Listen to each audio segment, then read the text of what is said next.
Para pembenci Jokowi selalu saja memanfaatkan pandemi COVID-19 ini dijadikan alasan untuk menurunkan Jokowi dari tahtanya.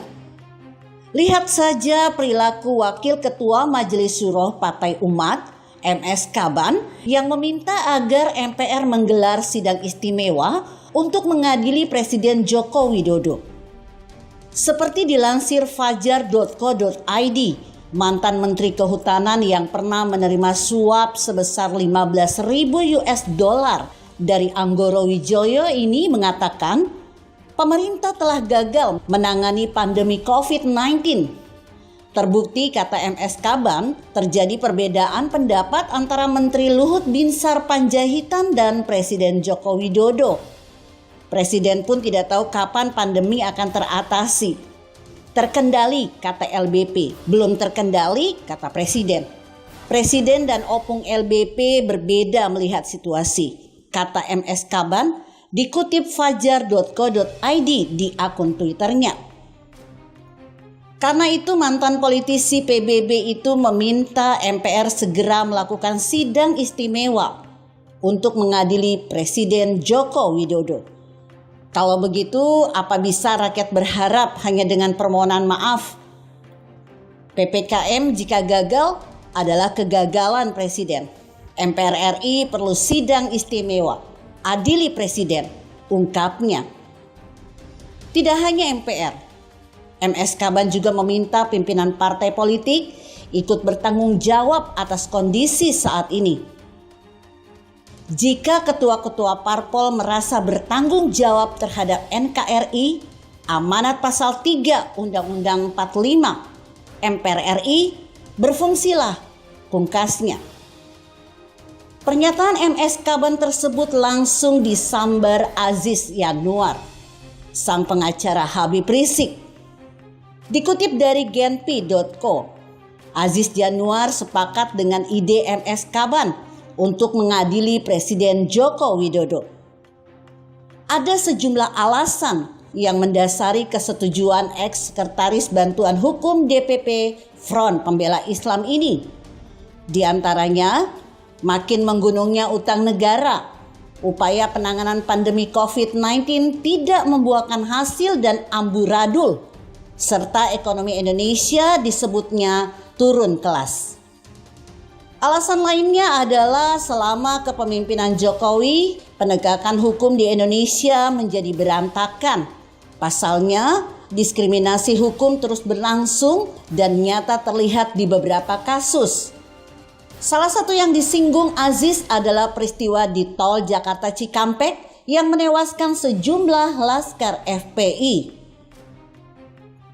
Menanggapi celotehan MS Kaban tersebut, Ketua Dewan Pakar Indonesia Maju Institute atau IMI, Lukman Edy, menilai MS Kaban pura-pura bodoh dan pura-pura tidak paham konstitusi. Padahal MS Kaban itu pelaku amandemen Undang-Undang Dasar RI 1945. Beliau dulu adalah anggota DPR dari Partai Bulan Bintang, partai yang kadernya banyak ahli tata negara. Sebut saja Profesor Yusril Issa Mahendra dan Profesor Hamdan Zulfa, mantan Ketua MK. Jadi tidak mungkin kalau MS Kaban tidak paham dengan proses pemberhentian seorang presiden seperti yang diatur dalam pasal 7A dan 7B Undang-Undang Dasar Negara Republik Indonesia 1945. Beliau memang sedang memainkan peran pura-pura bodoh, kata Lukman seperti diposting monitorindonesia.com. Menurut Lukman Edy, MS Kaban sedang membodoh-bodohi rakyat dengan cerita bohongnya soal kemungkinan sidang istimewa MPR untuk mengimpeachment Presiden Jokowi. Apalagi dengan alasan soal penanganan COVID-19. Padahal kita semua bisa menyaksikan bagaimana seriusnya Presiden Jokowi mengatasi pandemi ini, katanya. Terkait kesehatan masyarakat dan pertumbuhan ekonomi dikerjakan serius dan sistematis Walaupun tantangannya juga besar. Menurutnya, tantangan bukan hanya untuk Indonesia saja, tapi juga dunia. Presiden Jokowi dan tim penanganan COVID-19 dan pemulihan ekonomi nasional berusaha keras agar pandemi COVID tidak membesar seperti negara-negara lain, dan itu berhasil, tambahnya. Lukman juga menilai Indonesia relatif jauh lebih kecil korban COVID dibanding negara lain, baik itu gelombang pertama maupun gelombang kedua.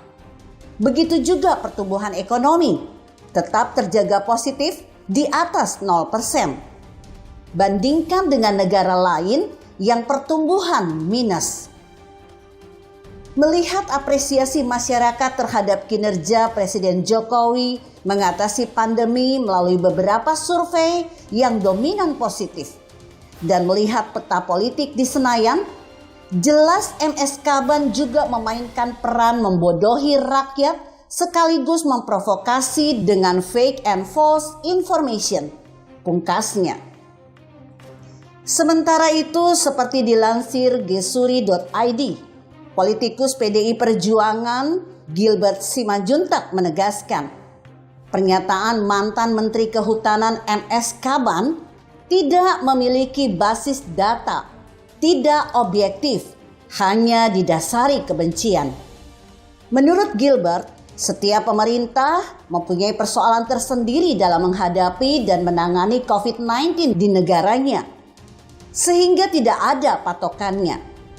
Pernyataan MS Kaban menunjukkan kedangkalan pemahamannya, karena dia seperti menetapkan kriteria.